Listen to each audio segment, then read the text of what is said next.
जय जगन्नाथ मो YouTube family समस्त को शुभ प्रभात। आशा करुँच आपण मैंने समस्ते भलरे थे आ हेल्दी थे। मु भी भल अच्छी आ भगवान ईश्वर पाखे प्रभु जगन्नाथ पाखे एति प्रार्थना करी ये कार्तिक मास आपण समस्त सुखदायक हो एवं शांति पवित्रता आसू। ये धर्म मसरे समस्ते धर्म अर्जन करंतु एवं पुण्य अर्जन करंतु एतिकी भगवान पाखे मोर प्रार्थना रहिबो समस्तंक पई।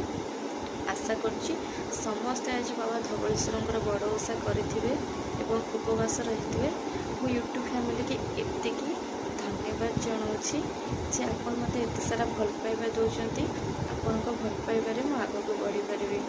जय जगन्नाथ, जय बाबा धवळेश्वर। समस्ते भलरे रहंतु, हेल्दी रहंतु आ बहुत खुशी रहंतु एतिकी प्रार्थना करछि। जय जगन्नाथ।